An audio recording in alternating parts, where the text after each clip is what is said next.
Bom dia e obrigada por aguardarem. Sejam bem-vindos à teleconferência do Banco Inter para a discussão dos resultados referentes ao primeiro trimestre e ano de 2019. Estão presentes hoje conosco o diretor-presidente do Banco Inter, senhor João Vitor Menin, o vice-presidente, senhor Alexandre Rício de Oliveira, e a head de RI, Helena Caldeira. Informamos que esse evento está sendo gravado e que todos os participantes estarão apenas ouvindo a teleconferência durante a apresentação do Banco Inter. Em seguida, iniciaremos a sessão de perguntas e respostas, quando mais instruções serão fornecidas.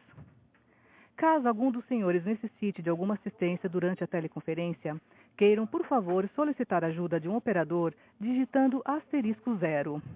Este evento também está sendo transmitido simultaneamente pela internet via webcast, podendo ser acessado através do endereço ri.bancointer.com.br, onde se encontra disponível a respectiva apresentação. O replay deste evento estará disponível logo após seu encerramento.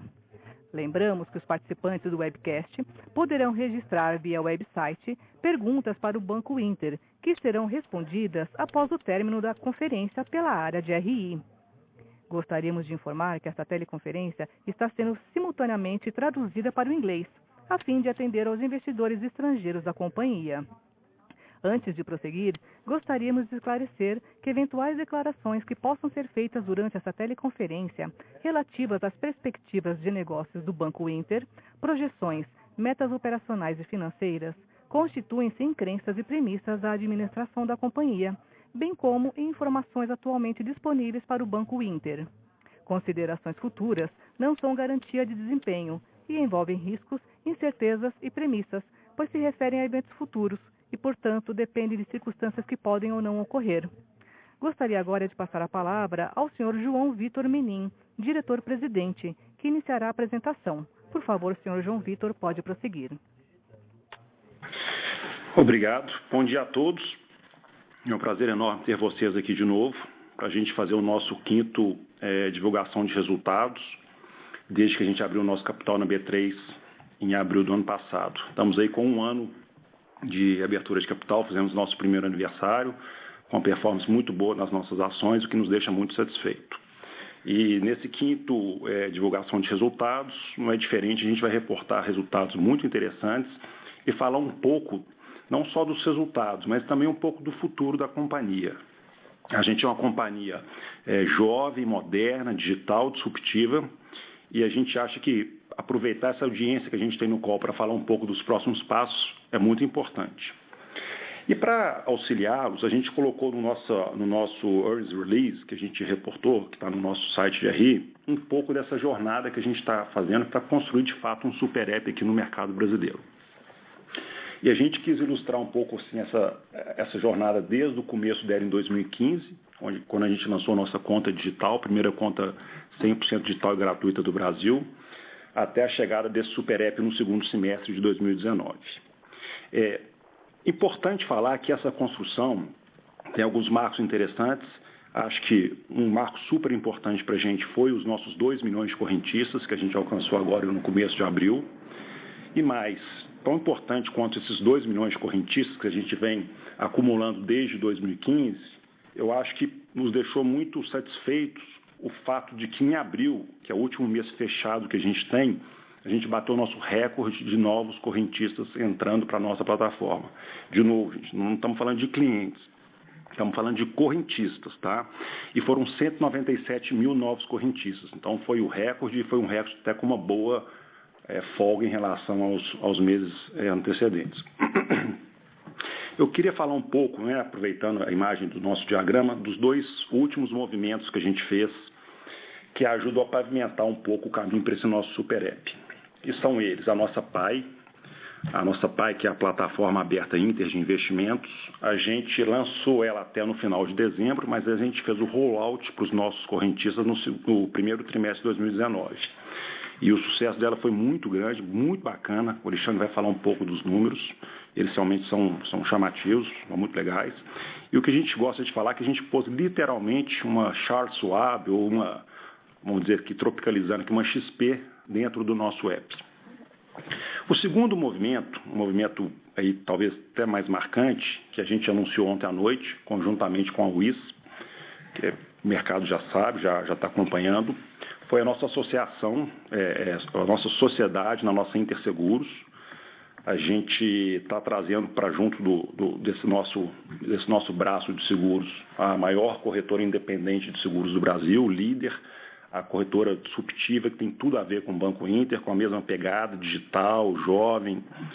E com isso, gente, é importante a gente dar um passo muito importante, que é, entre aspas, o lançamento, né, da nossa seguridade, da nossa área de seguridade, mas uma área de seguridade digital. Então, quando a gente vê de BB Seguridade, essas empresas que a gente não vê ainda uma seguridade totalmente digital. Então, acho que é um negócio muito bacana que a gente vai ver no Brasil daqui para frente é o nascimento de uma seguridade digital. A gente até fala que o conceito de Bank Assurance para a gente ficou velho, a gente chama muito de App Assurance, quer dizer, é no nosso app que a gente vai fazer a venda desses, já fazemos, vamos fazer agora com muito mais dinamismo. Então, foi um movimento super importante. A gente vai ter hoje, a gente vai ter hoje uma reunião com a imprensa, onde a gente vai falar um pouco mais desse deal. Então, vocês vão receber mais notícias durante o dia. Então, foi super bacana.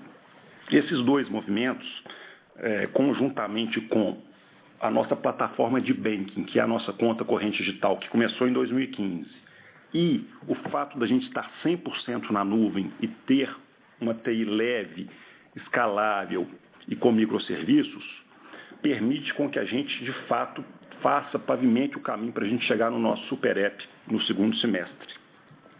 Quando a gente pensa do engajamento e do número de pessoas que, não só clientes, mas o número de clientes correntistas que entram na nossa plataforma, a gente começa a acreditar que esse super app já é uma realidade para o Banco Inter. Então, para vocês terem uma ideia, no último mês a gente teve 25 milhões de logins no nosso app. Então, tendo a audiência, tendo a plataforma de banking, tendo a questão da nuvem que é escalável, tendo já duas verticais importantes, seguro, quer dizer, seguridade e investimentos, a gente acha que o caminho está sendo bem construído. A gente acha, na visão do Banco Inter, e eu acho que a gente pode te falar com propriedade, porque a gente foi o primeiro e o principal banco digital do Brasil, eu diria até que a gente inventou esse conceito de banco digital no Brasil, mas é importante falar que a gente não enxerga no futuro próximo, banco digital estar dissociado de um marketplace ou de um super app.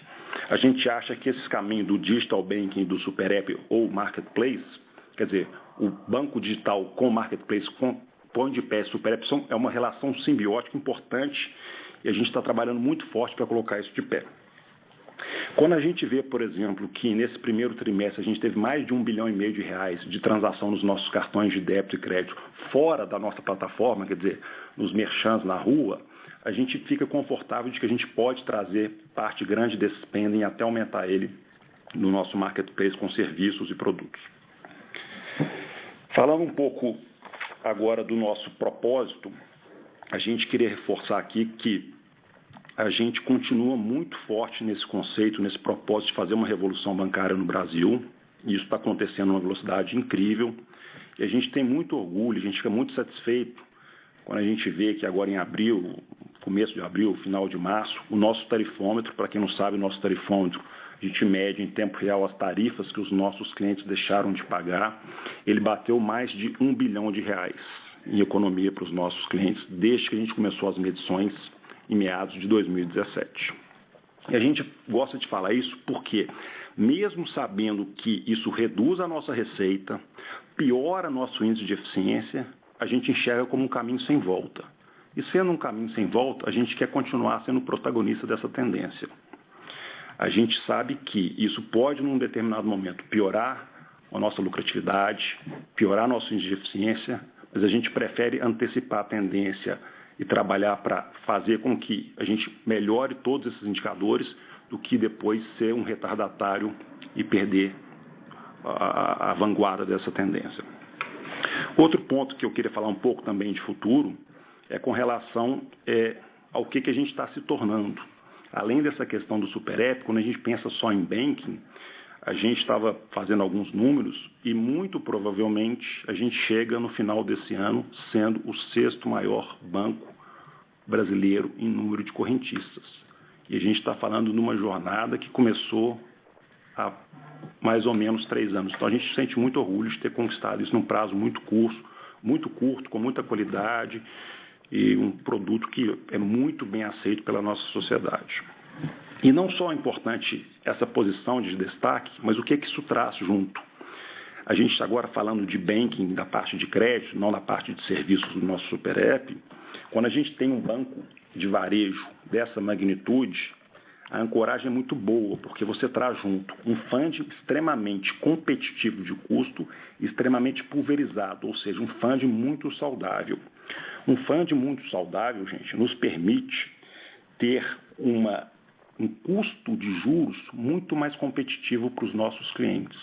Um custo de juro muito mais competitivo para os nossos clientes nos permite acessar uma base de tomadores melhor, o que reduz nosso NPL. Então, a gente acha que provisão baixa, funding estável, abundante, é uma combinação muito positiva para que a gente possa ancorar muito a nossa frente de crédito de banking. Bom, isso é um pouco dos nossos destaques. A gente está, de novo, muito satisfeito com esse último passo que a gente deu na parte de seguridade digital. Teremos uma conferência com a empresa às 12h30 para falar um pouco mais dessa parceria. Mais importante, voltando ao nosso diagrama, a gente fez questão até de colocar com a cor laranja um pouco desses entregáveis e um pouco desses 4 elementos para que a gente possa chegar à construção desse Super App no segundo semestre. De novo, recapitulando, conta digital, sistema de TI leve e escalável na nuvem, PAI e seguridade digital. Então, estamos muito satisfeitos, esperamos que a gente possa continuar entregando bons resultados e notícias positivas para vocês, nossos acionistas, ao longo desse ano de 2019. Vou passar a palavra para o Alexandre, nosso CFO, e depois a gente passa para o momento de perguntas e respostas. Muito obrigado. Bom dia a todos e obrigado por estarem conosco em mais esse call. Eu vou falar um pouco sobre algumas métricas e indicadores de crescimento, engajamento e monetização, com também alguns destaques financeiros. Iniciando, acho que é legal falar de crescimento, né? A gente chegou muito próximo de 2 milhões de clientes no primeiro trimestre de 2019. Foram quase 500 mil contas no trimestre, com 20% de crescimento no número de contas abertas em relação ao quarto trimestre de 2018. Então, novamente, um recorde para o banco. E chegamos a mais ou menos 8 mil contas por dia útil. Uma excelente entrega para a gente nessa nossa trajetória de crescimento. Essas 8 mil contas por dia útil vieram a um custo de aquisição de R$ 21,53, ainda extremamente competitivo.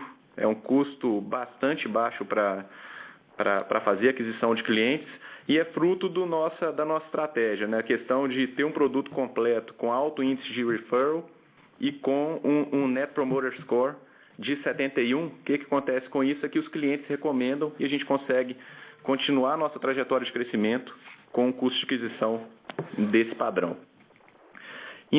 Falando um pouco de engajamento, no trimestre, né? No final do trimestre, nós chegamos a mais de 1,1 milhão de usuários ativos, né? Usuários gerando receita. A gente trouxe pela primeira vez no release uma tabela que mostra o índice de ativação por safra, que também traz números bastante interessantes. Então, a gente vê já safras mais antigas atingindo próximo de 73% de ativação, né? De usuários gerando receita. E mais legal ainda do que isso, a gente vê que não existe nenhuma safra que está tendo uma trajetória de redução de engajamento. Pelo contrário, as safras estão crescendo trimestre a trimestre o engajamento delas.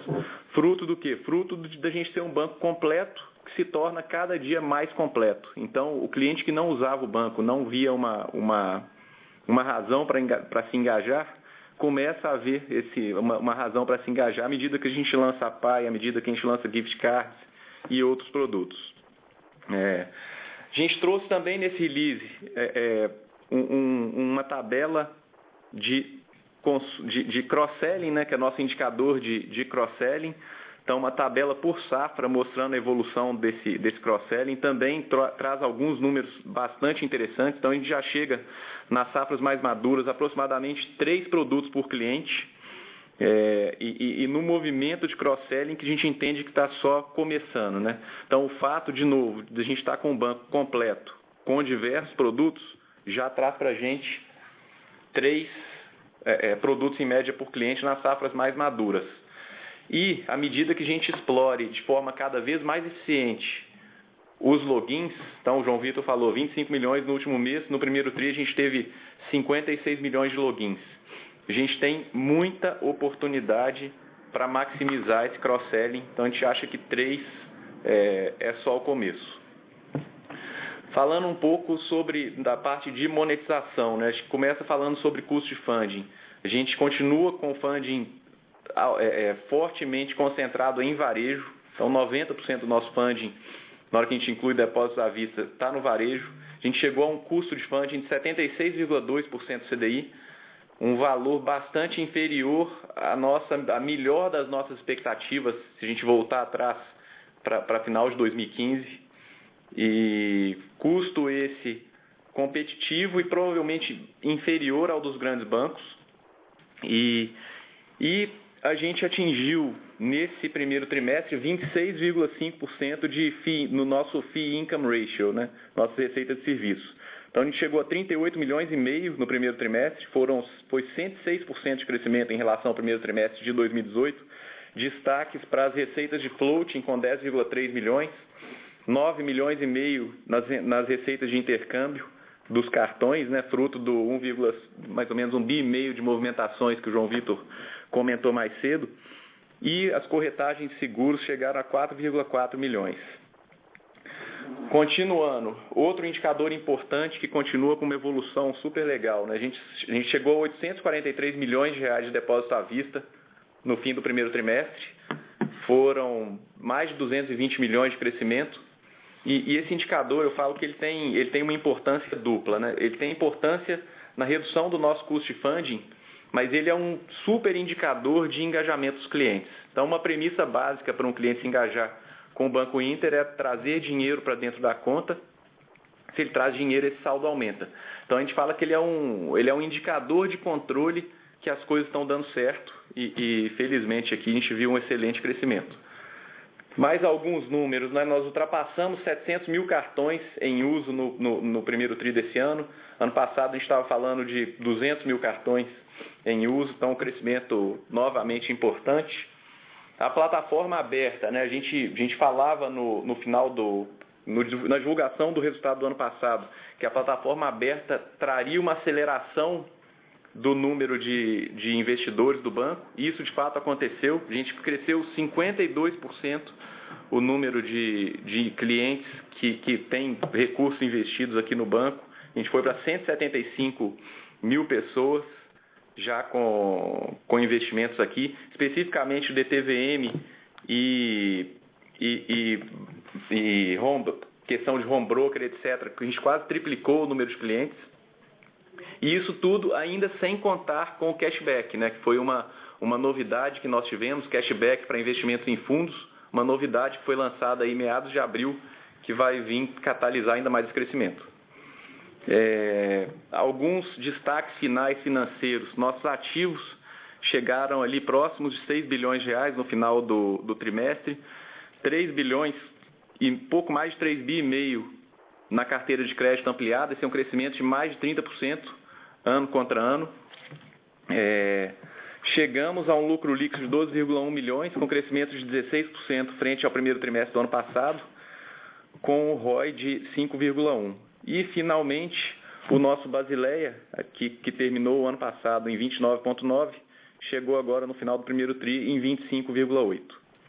Com isso, vou passar a palavra para a Helena para alguns pontos finais, antes da gente entrar para o Q&A. Obrigado, gente. Bom dia a todos. No último call de resultados, eu comentei que a gente tinha solicitado ao Banco Central um decreto presidencial para que a gente pudesse ter capital estrangeiro nas ações com direito a voto do banco. Em abril desse ano, a gente soltou um comunicado ao mercado que a gente recebeu esse decreto. Então, isso aí é muito importante para a gente, é um passo com grande relevância para o nosso futuro crescimento, né? A possibilidade de crescimento do banco, uma vez que ele dá mais flexibilidade para qualquer movimento de capital que a gente venha fazer no futuro. A partir desse decreto também, a gente vai analisar a possibilidade de listar as nossas ações ONs ou até mesmo fazer uma monetização buscando trazer mais liquidez para a BID4, para as ações do Banco Inter no futuro. Isso vai ser discutido na nossa próxima reunião de conselho e assim que a gente tiver uma resposta, trazemos para o mercado isso.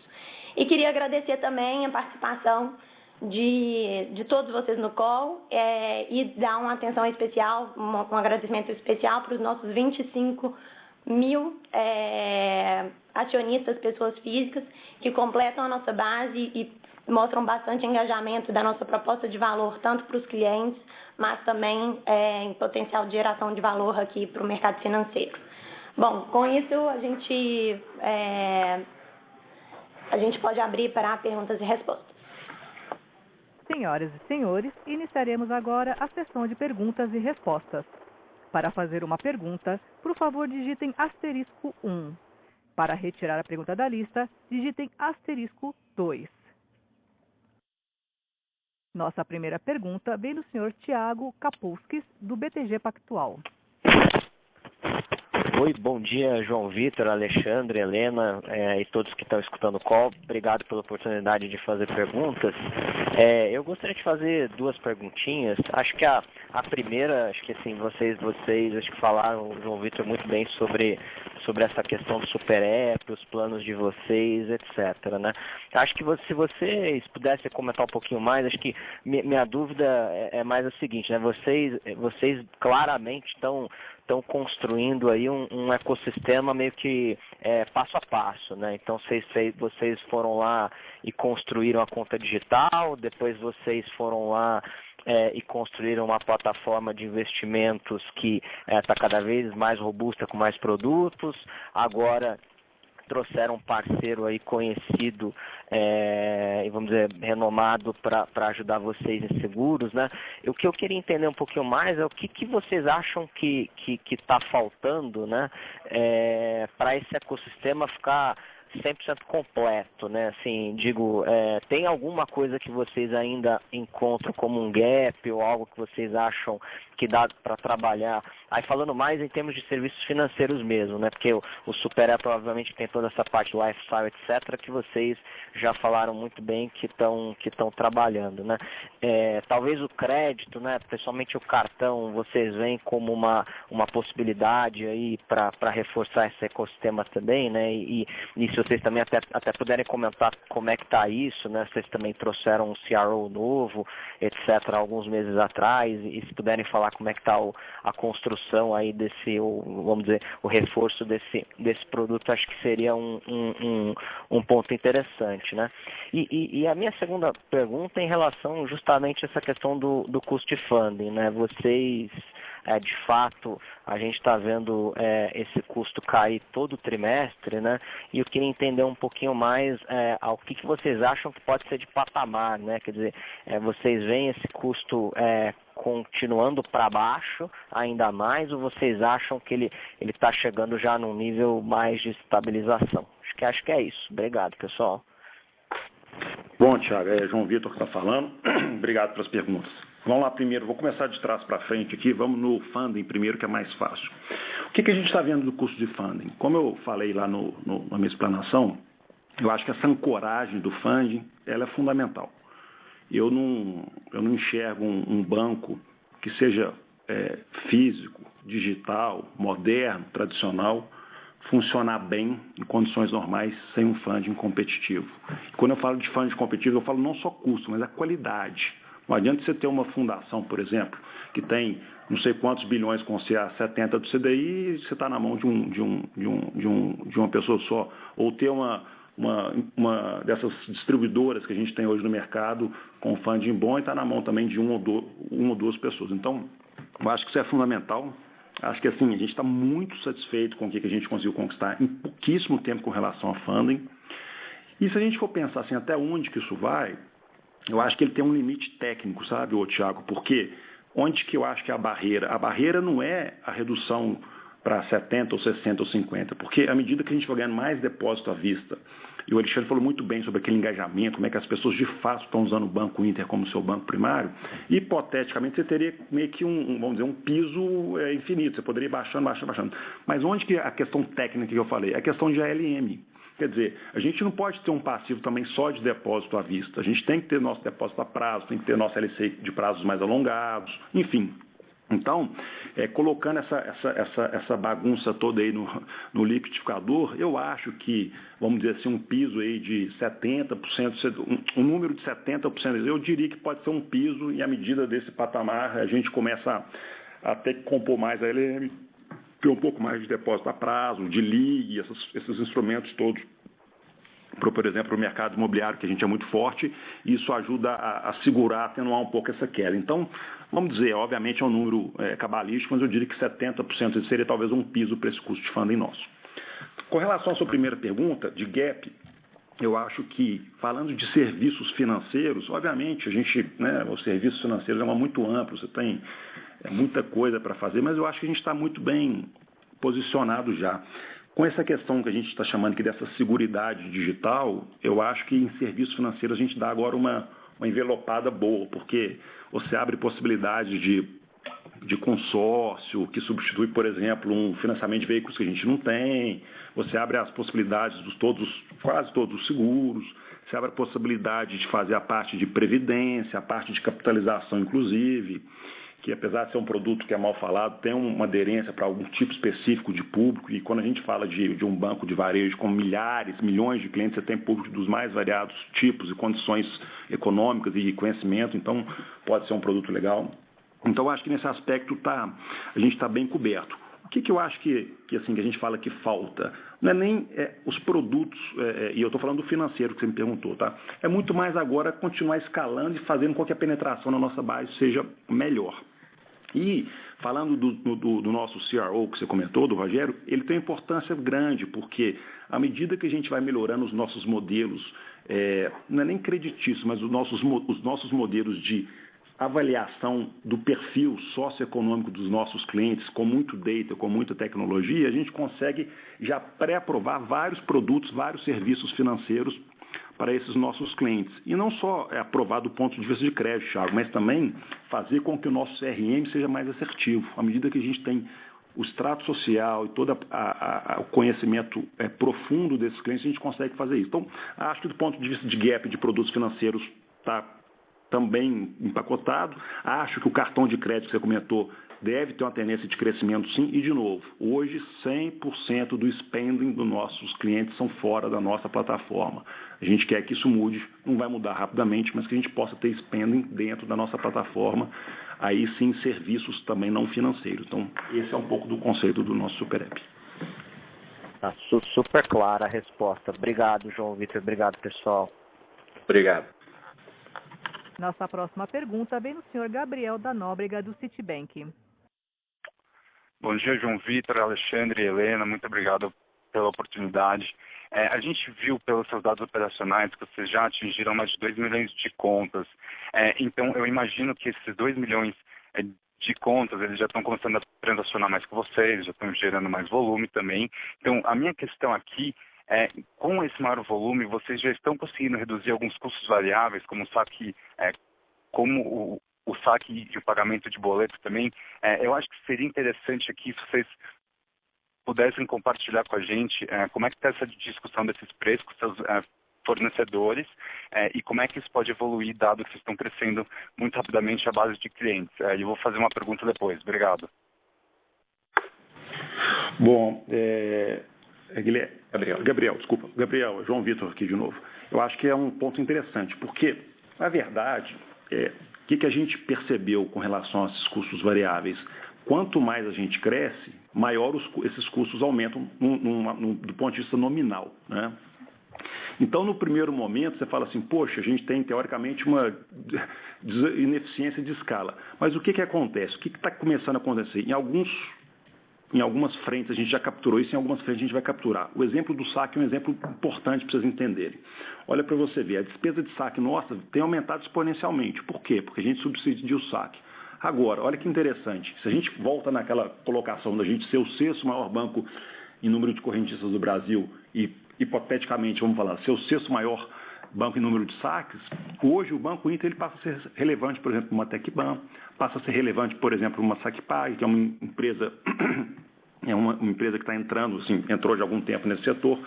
Então, no caso especificamente do saque, que hoje nos custa R$5, a partir de julho ou junho, a gente está terminando essas implementações, ele vai cair para R$2,80. Então, nós estamos falando de 40% de redução no nosso maior ofensor, que é o saque. Por exemplo, né? Então, outra coisa interessante, as tarifas bancárias, as famosas TIBs.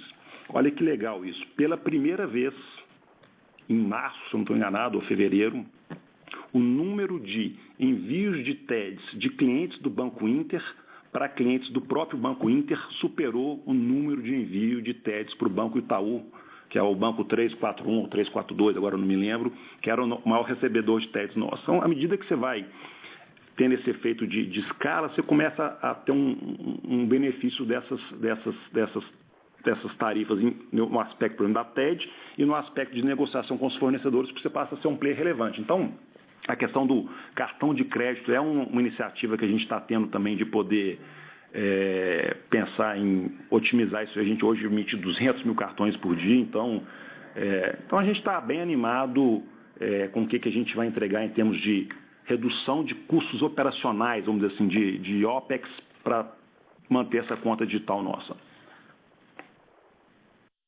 Acho que eu tinha uma segunda pergunta, parece, não sei. Sim. Essa outra dúvida que eu tenho é com relação à competição. A gente tem visto novos bancos digitais que estão surgindo aqui no Brasil, a gente tem até visto alguns bancos vindo desses grandes bancos. Então, eu queria talvez entender um pouco mais como é que vocês estão vendo a competição com esses bancos, se esses outros bancos eles estão começando a roubar clientes de vocês e se eles estão começando a incomodar vocês também. Tá, vamos lá. Bom, primeiro assim, se eles, pode ser locais ou pode ser, vão roubar clientes nossos, isso ainda não está acontecendo, muito pelo contrário, né? Como eu comentei com vocês, não sei se você está lembrado, mas abril foi o nosso melhor mês disparado de obtenção de novos correntistas. E mais, com menos investimento em social media do que a gente teve em fevereiro e em março. Quer dizer, então, investimos menos em canais digitais de propagação do nosso produto e trouxemos recorde de novos correntistas. Então, essa tendência, que acho até que pode vir a acontecer, ela ainda não está acontecendo. Então, esse é o primeiro ponto. Segundo ponto, com relação a players internacionais, a gente às vezes escuta que, poxa, banco digital é muito bacana, mas por outro lado, não tem barreira de entrada, pode chegar qualquer um de fora e colocar isso de pé. E eu acho que é uma das maiores inverdades que existe hoje. Banco digital tem barreira de entrada demais da conta. Ou se operar de novo, nós não estamos falando de wallet, nós estamos falando de conta corrente. Ou se operar isso com toda a segurança, com todas a parte regulatória, com todas as responsabilidades, com todos os produtos que uma conta corrente exige, a pessoa pode querer aplicar, fazer o câmbio, fazer o investimento, fazer o seguro. Gente, não é brincadeira, tá? Quer dizer, quando a gente vê, por exemplo, aumento de despesas administrativas, poxa, a gente tem que ter uma equipe capacitada, treinada para atender, a gente tem que ter investimento em sistemas, em acompanhamento, em ouvidoria, em compliance. Então, não é brincadeira você ter um wallet, uma fintech, ok, a barreira é pequena, ter um banco digital, a barreira é muito grande. Então, basicamente, sobre competição é isso, eu acho que ainda é um negócio que, por enquanto, não está, assim, nos preocupando, muito pelo contrário, a gente acha que... E, de novo, a importância de você ter um pouco dessa questão do marketplace junto com serviços financeiros digitais é uma coisa simbiótica, é fundamental. Acho que eles não vão caminhar separadamente no futuro. Então, não basta só você ter o banking é importante, mas você tem que ter esses outros serviços para poder ter a audiência desse seu consumidor no seu aplicativo. Isso é fundamental, a audiência do seu cliente cada vez maior no seu aplicativo. Então, essa é, de novo, uma tendência importante, uma tendência que eu acho que a gente está bem posicionado para poder estar na frente de novo do mercado. Ótimo. Muito obrigado, João Vitor. Nossa próxima pergunta vem do senhor Jorge Cury, do Morgan Stanley. Hi, good morning, everyone. Sorry, I'm going to ask my question in English, but feel free to answer in Portuguese. I wanted to talk about earnings, actually. So consensus has you, before these quarterly numbers, consensus was expecting your operating income and your net income to grow around 50 to 60% year on year, 2019 versus 2018. Your first quarter came in well below expectations and with a pretty sharp reduction in profits. Your pre-tax income was down 75% year on year, 80% quarter on quarter. And this is obviously a result of your expenses growing more than you expected in order for you to build this client base. So the question is twofold. So how far along are you from starting to really monetize the client base and start to deliver on earnings? To what extent you need to reset expectations for this year? Is still 50 to 60% growth in operating profits and profits doable for the year, given what we've seen in the first quarter? Where do you think, given what happened in the first quarter where earnings, basically collapsed, what do you think is now the correct expectation for 2019? And when do you think then that we will see that 50 to 60% or even more growth in earnings as you monetize all of these clients that you have picked up over the last 6 months or so?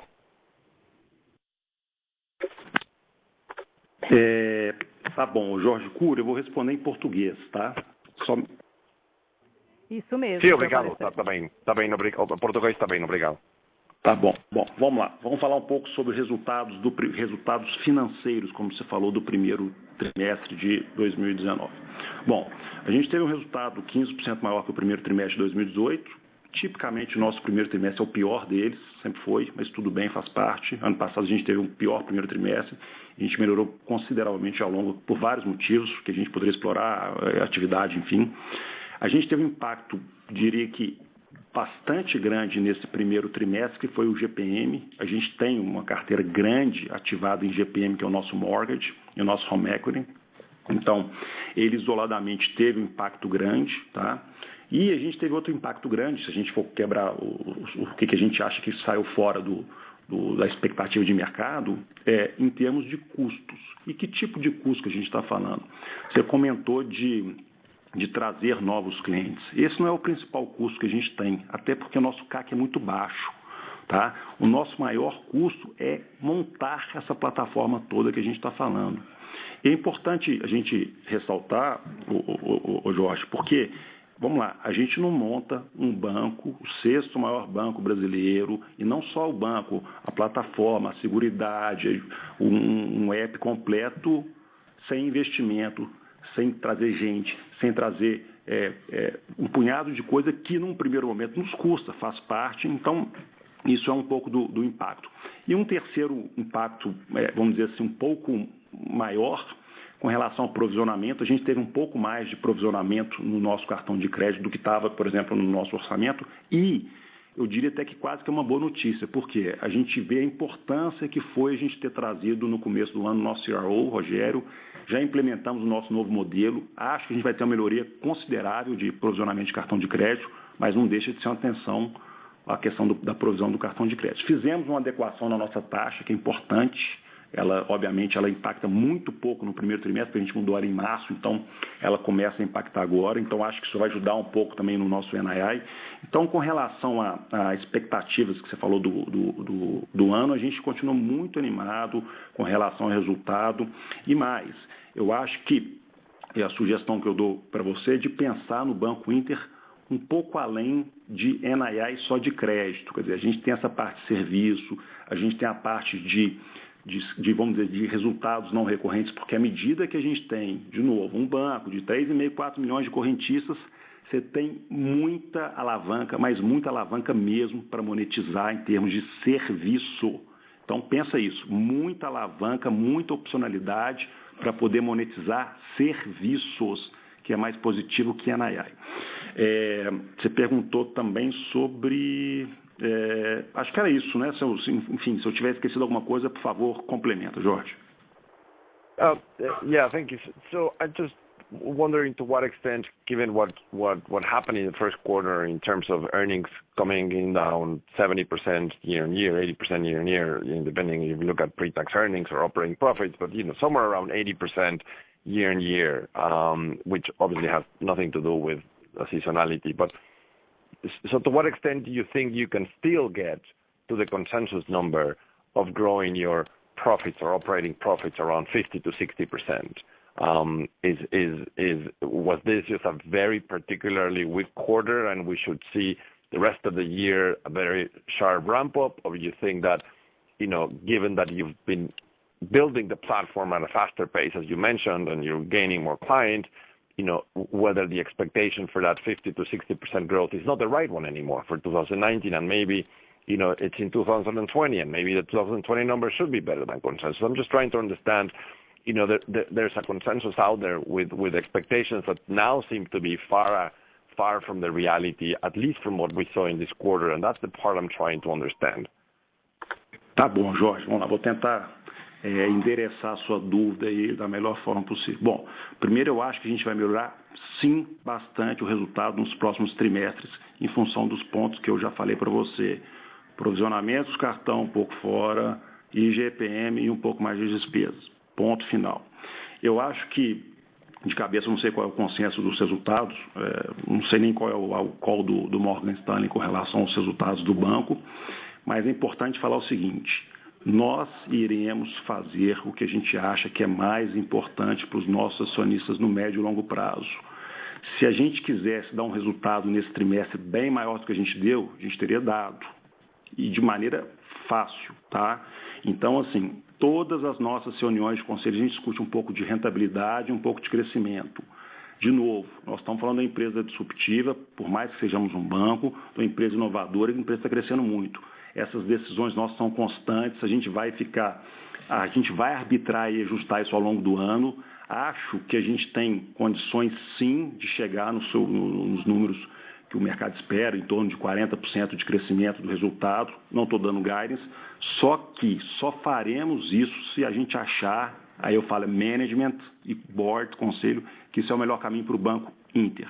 Agora, o seu call, tanto de resultado quanto de preço de ação, é um call seu, eu não consigo fazer isso para você. Então, enfim, a gente está tentando dar os elementos, falar um pouco da nossa trajetória, um pouco dos desafios, eu já comentei para você em relação ao primeiro trimestre, o que a gente tem de opcionalidade.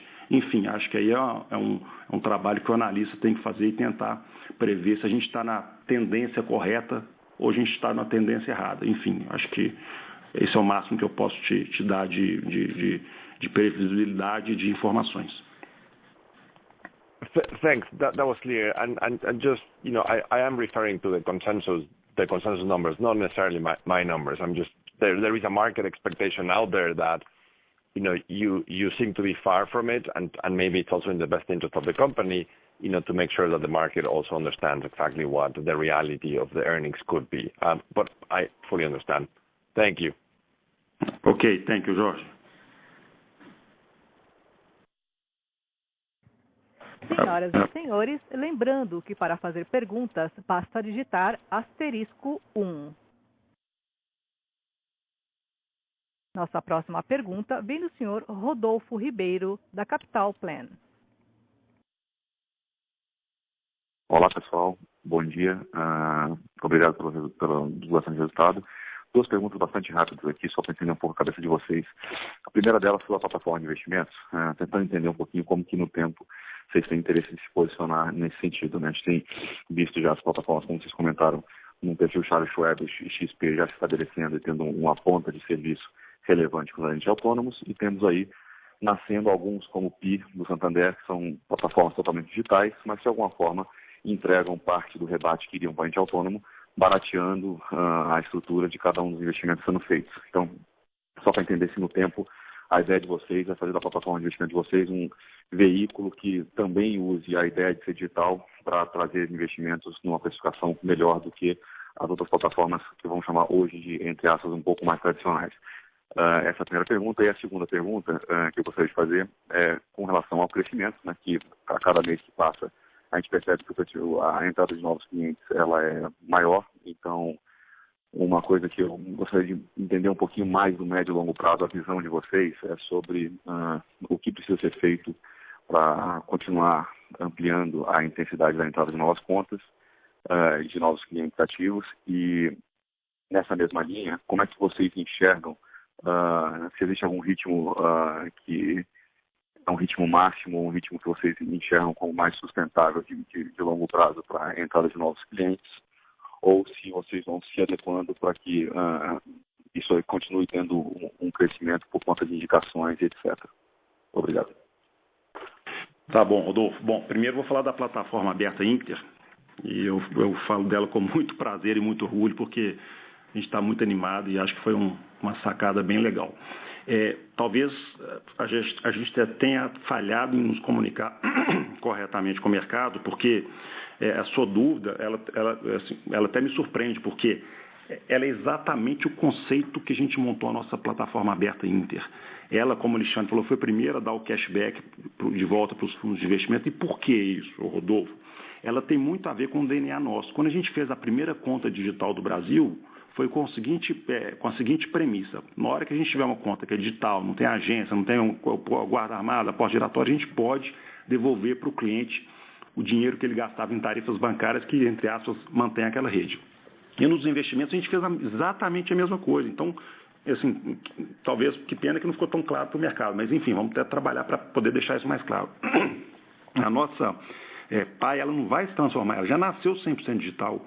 A gente gasta R$0, 0% comissionando agente autônomo. Não tem um agente autônomo de investimentos atrelado e conectado na nossa PAI. 100% nossa própria base de clientes.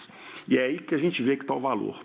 A gente pode, por isso, de novo, como a gente fez no Digital Banking, pegar esses econômicos que a gente está economizando e dividir com o nosso cliente.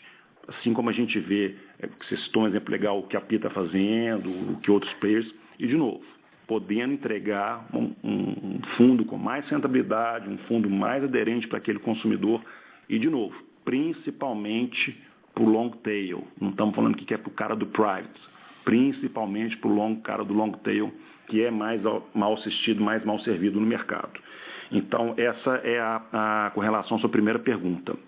Com relação a crescimento e número de novos correntistas, de novo, é difícil para a gente falar, porque a gente terminamos o primeiro trimestre com um número super legal, e como eu comentei para vocês, em abril a gente teve o nosso recorde e o recorde com uma boa margem. Significa que nós vamos ter em maio? Não sei, pode ser que de repente o recorde não é um recorde com tanto espaço igual foi de abril, mas o ponto é que o que a gente não fica pensando no número isoladamente. O que a gente está fazendo no nosso trabalho do dia a dia é sempre tentar atender o cliente da melhor forma possível, sempre colocar produtos aderentes, justos e com realmente foco no cliente. E a gente fala que, no caso do banco, não é clichê.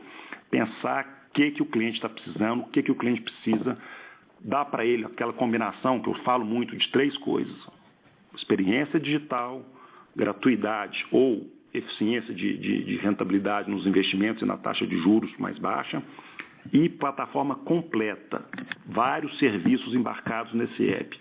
Quando eu falo para vocês que a gente acredita muito no sucesso do banco digital junto com o super app, quer dizer, participando de um marketplace para fazer super app, é muito isso que a gente vê.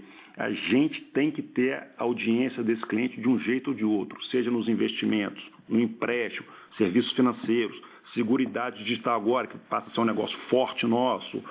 Amanhã, venda de serviços acessórios nos mais variados lifestyles do nosso super app, mobilidade, moradia, viagem, lazer, entretenimento, alimentação. Então, isso é fundamental. Acho que isso vai nos ajudar a continuar trazendo mais clientes.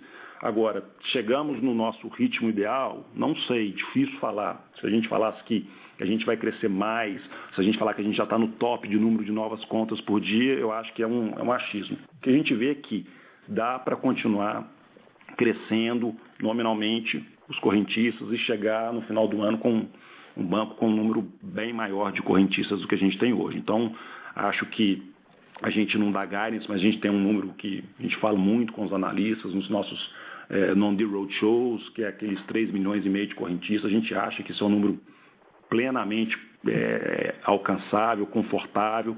Enfim, então isso é um pouco de diretriz, um pouco de previsibilidade para esse tema crescimento de novos correntistas. Excelente, muito obrigado. Senhoras e senhores, lembramos que para fazer perguntas, basta digitar *1.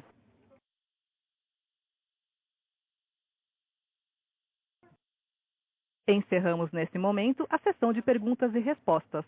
Gostaria de passar a palavra ao senhor João Vitor Menin para as considerações finais. Bom, obrigado, gente. Mais uma vez, obrigado pela participação de vocês. A gente teve aqui uma audiência muito bacana no nosso call, a gente fica satisfeito. Como a Helena falou, a gente tem hoje já mais de 25 mil acionistas, pessoas físicas. A gente respeita e gosta muito dos fundos que estão na nossa base, mas a gente acha que é muito legal ter essa base de 25 mil, na verdade são quase 26 mil pessoas físicas já. Com um ano de IPO, como eu falei com vocês, a gente comemorou um ano de IPO há poucas semanas atrás. Então, a gente, de novo, estamos à disposição com o nosso RI, com a Helena, para cada vez mais tentar mostrar para vocês os pontos fortes do Banco Inter, os pontos fracos também. O nosso RI está à disposição para falar sobre qualquer um dos temas que vocês tenham dúvidas. A gente quer tentar educar cada vez mais essa nossa base de acionistas, da nossa estratégia, da nossa jornada, das nossas convicções, onde que a gente acredita que o Banco Inter vai estar nos próximos trimestres ou nos próximos anos. E, de novo, esse é o nosso objetivo. Estamos trabalhando aqui com muita dedicação, com muito carinho, com um trabalho muito duro para poder entregar um negócio bacana para todos os nossos stakeholders, para os nossos funcionários, para os nossos 1.300 funcionários, para os nossos, hoje, já 2.200.000 correntistas e futuramente, em vez de, quem sabe, para os nossos 26 mil acionistas, que seja 30, 40, 50. Então, agradeço a todos vocês o suporte, o apoio e podem ter certeza que do lado de cá a gente está muito imbuído de fazer essa plataforma, esse banco, ter um futuro bastante próximo. Muito obrigado. A audioconferência do Banco Inter está encerrada. Agradecemos a participação de todos, tenham um bom dia e obrigada por usarem Chorus Call.